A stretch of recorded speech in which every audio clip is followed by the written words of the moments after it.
नमस्कार, स्वागत है आपका मेरे चैनल आपकी दीदी ललिता में। तो आज हम इस वीडियो के माध्यम से जानेंगे कि हम होली पर ऐसा क्या करें जिससे हमारी भक्ति की ऊंचाई, हमारी भक्ति बढ़ने लग जाए, हमारी भक्ति एक चरम सीमा पर पहुंच जाए। यदि हम एक छोटा-सा काम करने लग जाएँ और उसका एक मतलब आदत बना लें हम, तो हमारी जो भक्ति है, वो सकारात्मक तो होगी ही और हमारे एक अंदर मन की शांति भी होगी और हमारे घर में भी पॉज़िटिविटी आएगी और हमारे मन में भी जो नेगेटिव विचार हमारे आते हैं, वो भी उनका भी नाश होगा।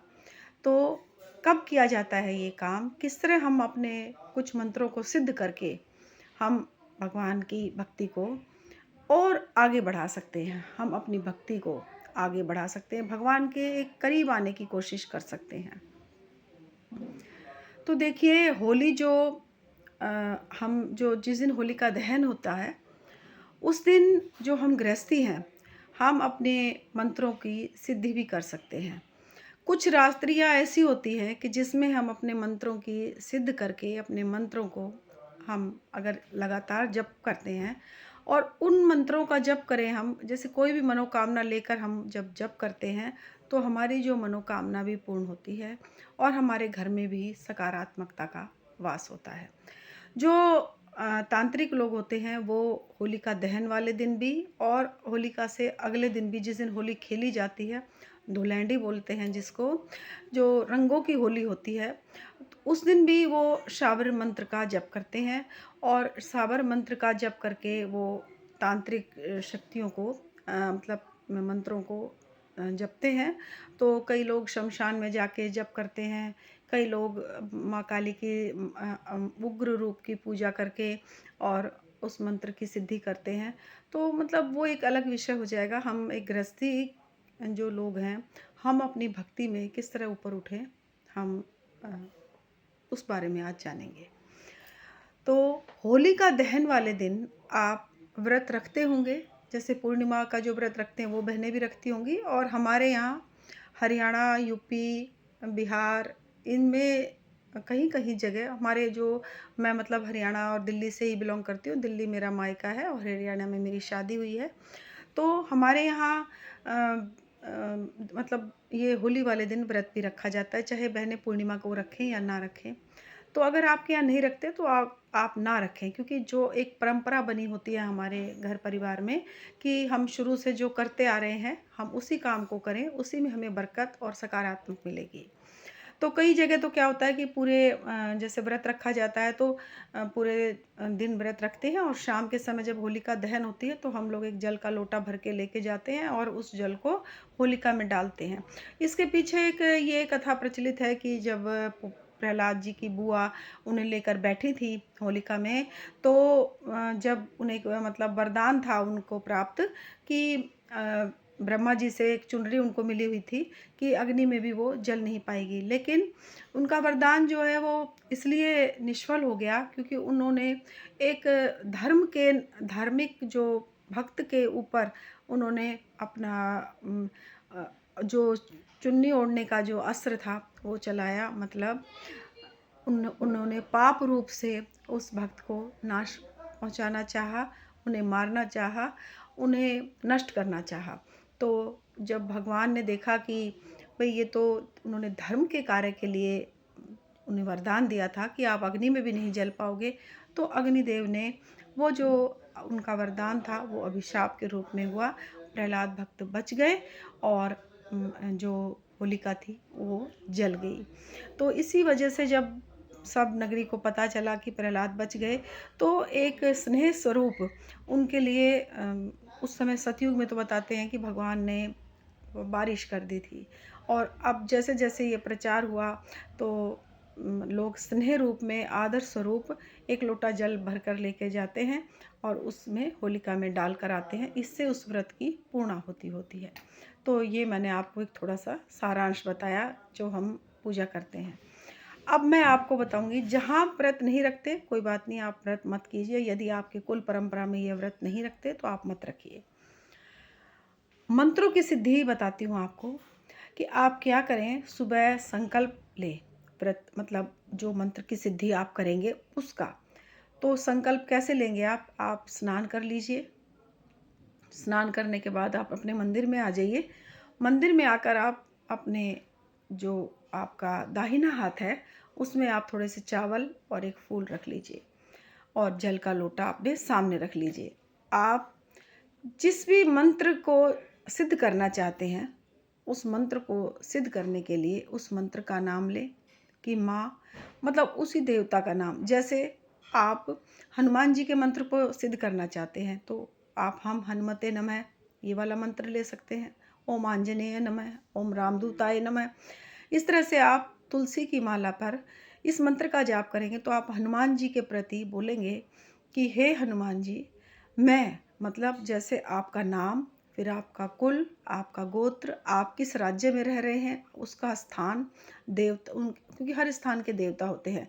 स्थान देवता, ग्राम देवता, आप किन की पत्नी हैं, बेटी हैं, आप सब वो नाम बोलकर, और आप किसके लिए इस मंत्र का जप कर रही हैं, अपने लिए, किसी मनोकामना के लिए या भक्ति पाने के लिए, भगवान से दर्शन पाने के लिए, आप जिस भी कामना से इस व्रत इसको सॉरी जो आप मंत्र का जाप कर रही हैं और इस मंत्र को सिद्ध करने की प्रार्थना कर रही हैं भगवान से, उसको बोले। फिर आप थोड़े से जल और अक्षत वहीं मंदिर में ही छोड़ दें। और जल का लोटा जब आपकी माला पूरी हो जाए तो फिर आप उसको तुलसी में दे सकते हैं। आप सूर्य भगवान को भी जल अर्पित कर सकते हैं। तो आप क्या करें, आप जैसे बैठ जाएं। अगर आप जैसे तो आपकी तबीयत ठीक नहीं है तो आप चाय वगैरह ले सकते हैं सुबह। नहीं, अगर निराहार आप करना चाहें तो कर सकते हैं, क्योंकि उस दिन होली की भी पूजा करने जाना होता है, होलिका के वहाँ पर भी। तो आप क्या करें कि 10 से 12 के बीच में, मतलब 12 बजे से पहले पहले आप इस प्रक्रिया को संपूर्ण कर लें। या फिर आप रात के समय या तो दिन में करें 12 बजे से पहले पहले, तो आप मान लीजिए दिन में आपको टाइम नहीं मिल रहा क्योंकि बाहर भी पूजा करने जाना है, तो रात्रियां जो हैं हमारी, मतलब इस दिन रात्रि में बैठ जाएं आप, होलिका दहन की रात को। तो रात को आप बैठ रहे हैं तो 10 से 12 के बीच में बैठ जाइए आप। बैठने के बाद आप माँ काली का यदि मंत्र जप रहे हैं तो क्रीम कालिकाय नमः का जाप कीजिए। आप रुद्राक्षी माला से कीजिए। तो आप कम से कम 1 माला, 2 माला, मेरी माने तो आप 11 माला का जप अवश्य करें। आप दुम दुर्गाय नमः का जप कर सकते हैं। आप ओम एम ह्रीम क्लीम चामुंडाय विच्चे का जप कर सकते हैं। खाटू श्याम को मानते हैं तो ओम जय श्री श्याम देवाय नमः का जप कर सकते हैं। हनुमान जी को मानते हैं, हम हनुमते नमः का जप करें। आप सरस्वती जी को मानते हैं, ओम सरस्वत्यै नमः का जप करें। ओम एम नमः जप कर सकते हैं आप। इनकी जो माला का जप होगा, जैसे माँ सरस्वती जी की भी रुद्राक्ष की माला से कर लीजिए आप, क्योंकि माताओं की जो माला है उनको तुलसी की माला से उनका जप नहीं होता। हाँ, लाल चंदन की माला पे जप कर सकते हैं आप, रुद्राक्ष की माला पे जाप कर सकते हैं आप, जो माताओं का मंत्र है। और यदि लक्ष्मी जी का है तो आप लक्ष्मी जी के ओम लक्ष्मी नमः का जप कर सकते हैं, ओम श्री अष्टलक्ष्मी नमः। और तो इस तरह से आप जप कर लीजिए। स्फटिक की माला से भी कर सकते हैं, कमलगट्टे की माला पे भी कर सकते हैं लक्ष्मी जी का, और रुद्राक्ष की माला पे भी कर सकते हैं आप इस तरह से आप जप करें। और यदि आपके कोई कुल देवी देवताओं के लिए कोई मंत्र है आपका अलग से, तो आप उसकी भी आप 11 माला का जाप करके और खड़े हो जाइए। तो इस तरह से आपका जो ये मंत्र है ये सिद्ध हो जाएगा। फिर आप क्या करें कि मतलब सिर्फ एक ही दिन की ये साधना है आपकी। अगर आप दूसरे दिन भी जपना चाहें तो जप सकते हैं, लेकिन ये एक दिन की है। आप एक दिन मतलब आप 11 माला करें, आप मतलब 54 माला करें, 1008 माला करें, वो आपके समय के अनुरूप है। लेकिन आप बैठें ज़रूर। आप 10, 11, 5, 7 माला का जाप अवश्य ही करें, क्योंकि माला का जो जाप करेंगे आप, तो जाप करने से आपकी जो घर में नेगेटिविटी है वो भी बाहर निकल जाएगी, आपका मंत्र भी जागृत हो जाएगा, आपकी भक्ति में भी एक सुगमता आ जाएगी और एक आत्मविश्वास आपके अंदर भरेगा। आप अपने इष्ट के प्रति इतने दृढ़ हो जाएंगे कि आपको ये लगेगा कि जैसे आप अपनी बात कहने का एक तरीका, आपको सुगमता मिल जाएगी। आप अपनी बात अपने इष्ट के सामने इतने आराम से कहेंगे और आपको लगेगा कि आप जो बात कह रहे हैं आपके इष्ट तक पहुंच रही है।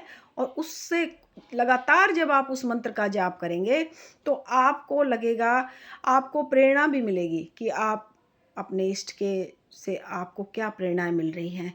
कि आप जैसे आपको मान लीजिए कोई संतान के लिए आर्थिक सहायता के लिए, या आपको कर्ज से, या आपकी कोई स्वास्थ्य संबंधी, तो आपको धीरे धीरे जब आप इसको जो आप अपना मंत्र का जाप करते जाएंगे तो आपको आपका इष्ट जब आप कोई प्रश्न करेंगे तो आपको उत्तर मिलने भी शुरू हो जाएंगे। लेकिन इसके लिए आपको पेशेंस रखनी है। जितना समय आप भगवान को देंगे उतना ही जल्दी आपको इसका वो फल मिलेगा।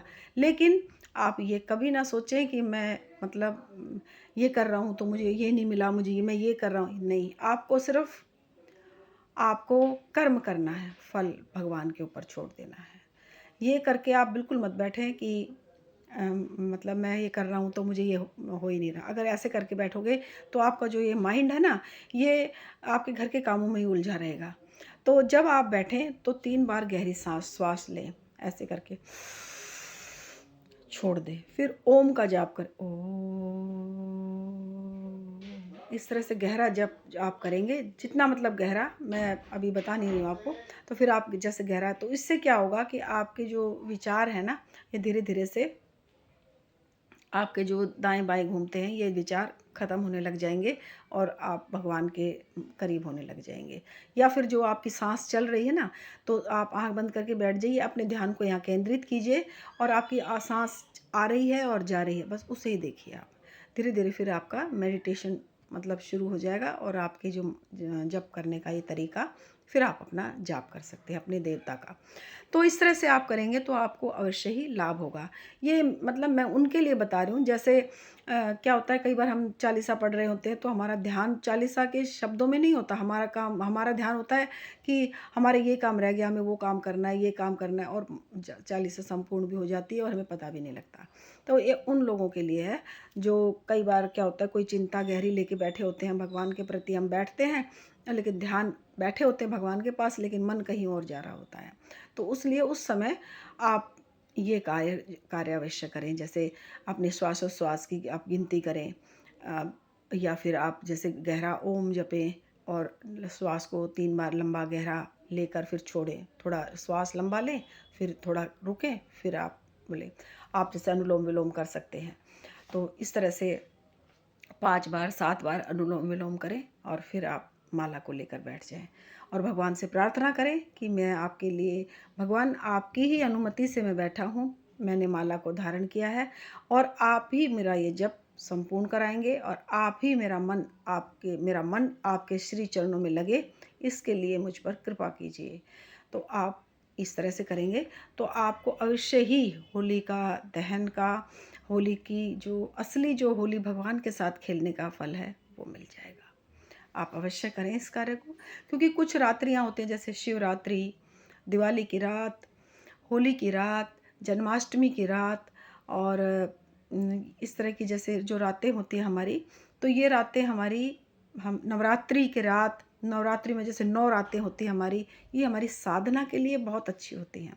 उस समय हम अगर साधना करें, कोई भी एक मंत्र को लेकर हम साधना अगर करते हैं तो वो साधना हमारी संपूर्ण हो जाती है। उस समय बड़े नियम, जो आप जैसे साधना कर रहे होंगे, कोई जैसे जप तप करते हैं जैसे किसी भी उसका लेके, तो उसमें बड़े कठिन वो करने पड़ते हैं। लेकिन मैं आपको बिल्कुल सिंपल तरीके से बता रही हूँ, क्योंकि मैं खुद भी एक गृहस्थी हूँ और गृहस्थियों के लिए ज़्यादा, क्योंकि हमें बच्चों को भी देखना है, हस्बैंड को भी देखना है, बच्चों के बच्चे हैं उन्हें भी देखना होता है, तो हम इतने नियम में हम नहीं कर पाते। ये उन लोगों के लिए हो जाता है नियम, जो लोग कर सकते हैं बहुत अच्छा है, मेरा उनके लिए नतमस्तक हूँ मैं। अगर जो नियम कर पाते हैं और फिर वो साधना में भी सफल हो जाते हैं। लेकिन हम गृहस्थी जो हैं, जो नहीं कर पाते, उनके लिए मैंने एक छोटा सा ये आपको एक तरीका बताया है। आप यदि इस तरीके से आप इन रात्रियों में आप करेंगे, जैसे नवरात्रि में भी आप ऐसे ही कर लीजिए, 9 दिन आप मंत्र को सिद्ध करना चाहते हैं तो मंत्र सिद्ध कर सकते हैं। ग्रहण होता है जैसे, उसमें भी कर सकते हैं। तो मैं आपको ग्रहण के बारे में भी बताऊंगी कि मतलब किस तरह से हम मंत्र को सिद्ध कर सकते हैं, उसके बारे में भी बताऊंगी मैं आपको। तो आज के लिए इतना ही। आशा करती हूँ मैंने जो आपको ये मंत्र सिद्ध करने का तरीका बताया है, आपको ये काफ़ी अच्छा लगा होगा और आप ये करेंगे भी, और आप करेंगे तो आपको इसका लाभ भी अवश्य मिलेगा। तो आज के लिए इतना ही। कल फिर मिलूँगी एक अच्छी सी वीडियो के साथ। तब तक के लिए नमस्कार। जय माता की। हर हर महादेव। यदि आपने मेरे चैनल को सब्सक्राइब नहीं किया तो प्लीज़ मेरे चैनल को सब्सक्राइब कीजिए, लाइक कीजिए, शेयर कीजिए। आपका एक सब्सक्राइब मेरे को बहुत मोटिवेट करता है और मुझे और अच्छी अच्छी वीडियो लाने का मन भी करता है। तो आप मेरे साथ बने रहिए, मेरे को साथ सपोर्ट कीजिए। तो इसके लिए बहुत बहुत धन्यवाद और नमस्कार। जय माता की।